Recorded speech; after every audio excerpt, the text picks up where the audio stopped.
Ya, assalamualaikum warahmatullahi wabarakatuh. Ya, berjumpa lagi di mata pelajaran perencanaan bisnis konstruksi dan properti kelas 12. Masih di bab 1, lelang proyek. Kemarin kita sudah mempelajari pengetahuan umum mengenai tender, memahami pengadaan pelelangan. Selanjutnya adalah tahapan pengadaan atau pelelangan pekerjaan konstruksi dan properti. Oke, langsung saja di tahapan pelelangan di slide ini ya. Jadi ini C, tahapan pengadaan atau pelelangan pekerjaan konstruksi dan properti. Ada 19 tahap, banyak sekali. Nanti kita pelajari satu-satu ya, nggak usah pusing-pusing nanti kalau ada yang banyak kita lewati. Nomor 1, pengambilan dokumen lelang. Nomor 2, pembentukan tim pelaksana lelang atau TPL, membaca dan mempelajari dokumen lelang. Yang 4, penjelasan pekerjaan unswitching kantor dan lapangan. Yang kelima, mempelajari lebih mendalam dokumen lelang. 6, survei lapangan. 7, perhitungan volume, perumusan metode kerja, subkontraktor. 10, keselamatan dan kesehatan kerja atau K3. 11, pembuatan perencanaan untuk proyek.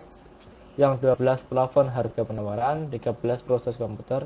14, jaminan bank atau referensi bank dan syarat-syarat administrasi.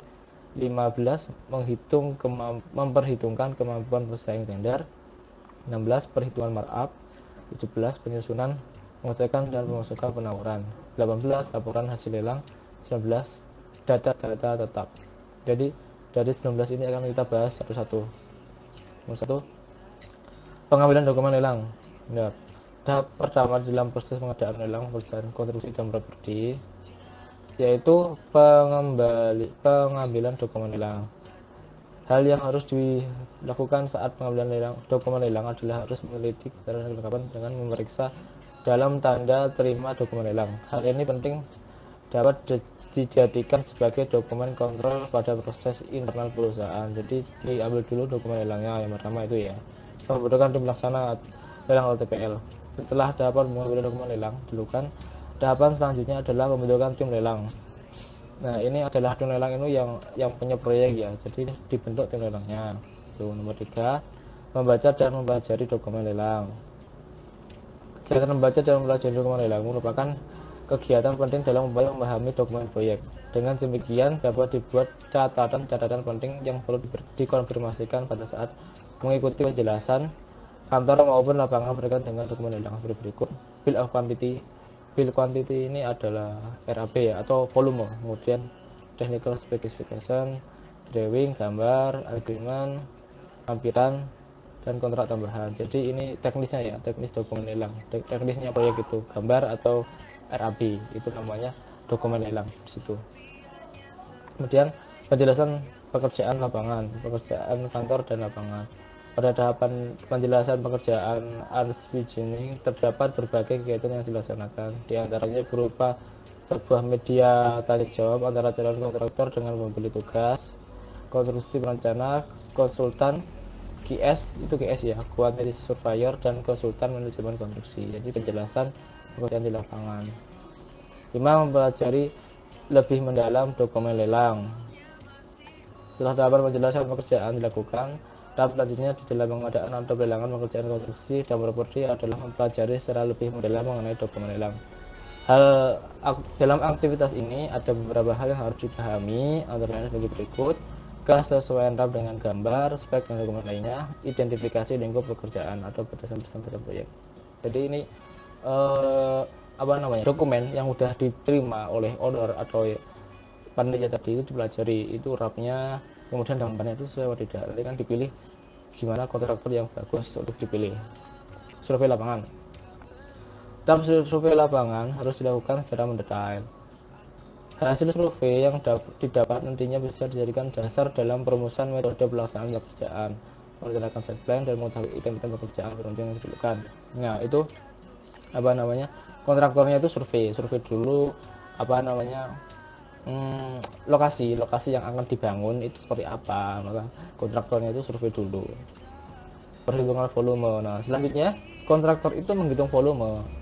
Volume kan udah dihitung sama perencana, iya. Nah, tapi kontraktor itu juga menghitung Jadi kontraktor pun juga menghitung sendiri biaya pelaksanaan dari proyek itu. Jadi dia menghitung kontraktornya. Selain perencana menghitung RAP, nah kontraktor juga menghitung volume metode kerja. Nah ini kemudian kontraktor juga merumuskan bagaimana metode kerja dalam proyek itu nanti seperti apa nanti metodenya, kemudian lokasinya, apa namanya, sumber dayanya, kemudian waktu, jadwal, itu nanti dirumuskan sampai H ya, A sampai H itu. Subkontraktor. Nah, subkontraktor itu namanya adalah kontraktor di bawahnya kontraktor. Jadi kontraktor itu punya lagi kontraktor. Misalkan kontraktor itu pelaksananya. Lah, yang mengerjakan pekerjaan misalkan pekerjaan finishing. Nah, itu finishingnya itu kontraktor lain. Tapi tetap di bawahnya subnya itu, subkontraktor. Jadi kontraktor itu mempekerjakan kontraktor lain gitu loh, subkontraktor. Keselamatan dan kesehatan kerja ini penting ya, K3. Jadi kalau di proyek itu K3 itu sangat-sangat diperhatikan karena keselamatan itu yang utama ya. K3 pembuatan perencanaan mutu proyek. Nah ini mutu itu terkait dengan spek bahan, mungkin alat, itu spek. Jadi bahannya itu dari mana, misalkan pasirnya itu dari Tulungagung atau dari Trenggalek, itu benar apa tidak, mutunya seperti apa, kemudian gentengnya Karang Bilang atau lokal. Nah itu harus diperhatikan juga karena mutu bahan itu sangat mempengaruhi kekuatan dari bangunan. Jadi sangat diperhatikan ya mutu spek. Plafon harga penawaran.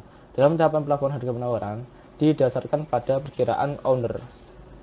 Hal tersebut tidak dapat menjadi patokan, tetapi sebagai referensi untuk melakukan evaluasi terhadap harga yang dibentuk dari perhitungan RAP, rencana anggaran pelaksanaan, dan markup. Jadi nanti kontraktor itu menawarkan oleh ownernya itu waktu membangun proyek itu habisnya berapa, itu kan kontraktor yang menentukan nanti. Ditawarkan ke ownernya atau pemilik proyek.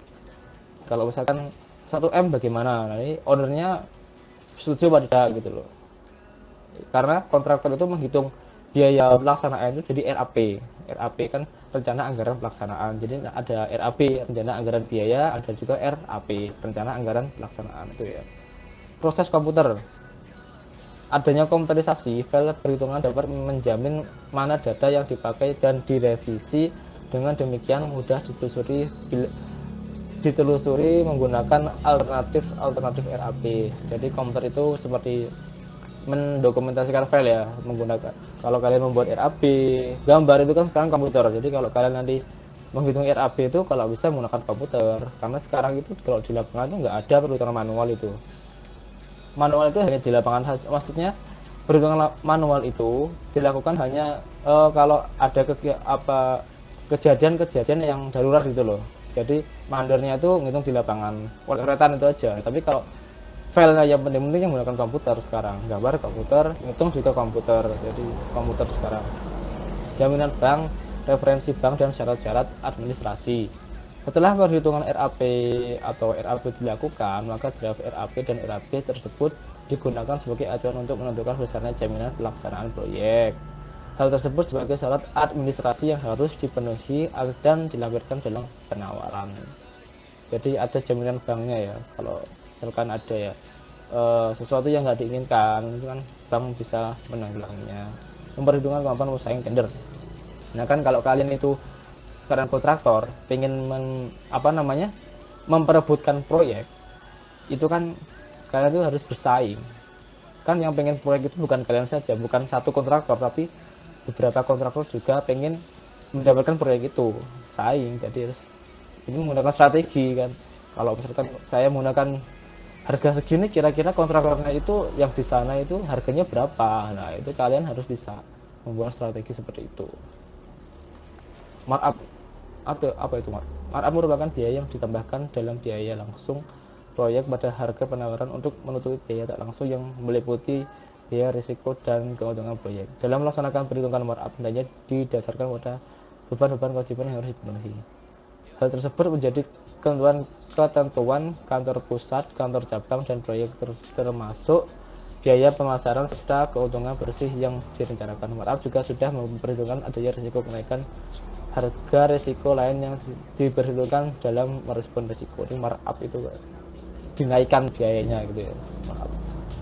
17. Penyusunan, pengecekan, dan pemasukan penawaran. Tahapan yang penting pada saat melakukan penyusunan dokumen penawaran adalah memenuhi dokumen dan lampiran yang diperlukan dalam setiap dokumen. Jadi dicek lagi dokumennya itu udah benar apa belum. Laporan hasil lelang. Laporan hasil pelelangan pekerjaan konstruksi dan properti dibuat dalam rangka melakukan evaluasi terhadap hasil tender dan alasan-alasan terukur. Dilaporkan ya, jadi hasilnya lelang itu seperti apa dilaporkan ke direkturnya. Data-data tetap dalam tahapan pelelangan merupakan data-data yang menjadi penentuan saat menetapkan harga penawaran atau tender. Data-data tersebut menjadi pertanggungjawaban tim estimator kepada manajemen perusahaan dan diperlukan sebagai dokumen kontrol. Jadi sama dokumentasi itu disimpan, namanya data-data tetap. Oh, udah selesai ya. Udah selesai, kita kembali ke halaman utama. Halaman utama tadi mana? Slide 34. Nah, ini tadi ya. Jadi ada tahapan pengadaan atau lelang itu ada 19. Nanti dipelajari kalau kalian nanti misalkan jadi kontraktor kan udah tahu bagaimana tahap-tahap melakukan pelelangan seperti itu ya.